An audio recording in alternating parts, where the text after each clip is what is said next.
एक ऐसा दावा जिसने बिहार की राजनीति में तूफान ला दिया है और अब उस दावे का हिसाब किताब करने का समय आ गया है।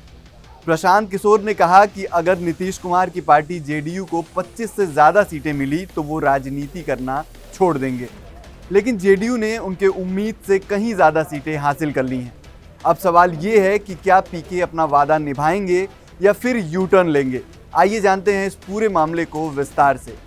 नमस्कार, मेरा नाम है निशांत मिश्रा और आप देख रहे हैं एनडीटीवी इंडिया।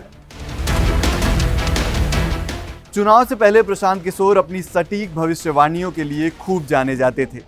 हर कोई उनकी बातों को गंभीरता से लेता था, खासकर जब बात बिहार की राजनीति की आती थी। प्रशांत किशोर ने कई इंटरव्यू और जनसभाओं में बड़े बड़े दावे किए थे। उन्होंने पूरे विश्वास के साथ कहा था कि जेडीयू को 25 से ज़्यादा सीटें नहीं मिलेंगी और अगर ऐसा हुआ तो वो राजनीति छोड़ देंगे।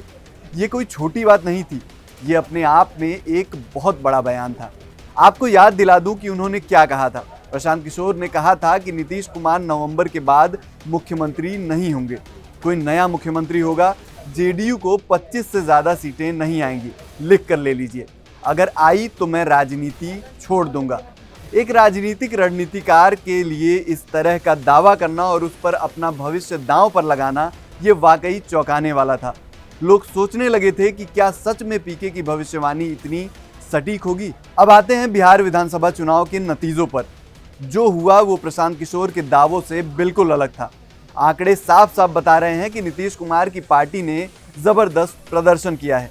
तो अब सवाल ये उठता है कि क्या प्रशांत किशोर अपना वादा निभाएंगे? क्या वो वाकई राजनीति छोड़ देंगे? उनके लिए ये बहुत बड़ा धर्म संकट है। एक तरफ उनका सालों का राजनीतिक अनुभव और उनकी जन स्वराज यात्रा, और दूसरी तरफ उनका खुद का किया हुआ वादा। बता दें कि राजनीति में इस तरह के दावे और वादे अक्सर होते रहते हैं, ये कोई नई बात नहीं है। कभी कोई नेता कोई बात जोश में कह देता है और बाद में जब नतीजे उनके खिलाफ आते हैं तो यू टर्न लेने में ज़रा सी भी देर नहीं लगती है। लेकिन प्रशांत किशोर एक ऐसे शख्स हैं जिनकी बातों का वजन होता है।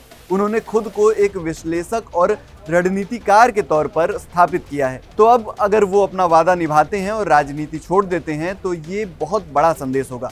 ये बताएगा कि वो अपनी बातों के कितने पक्के हैं।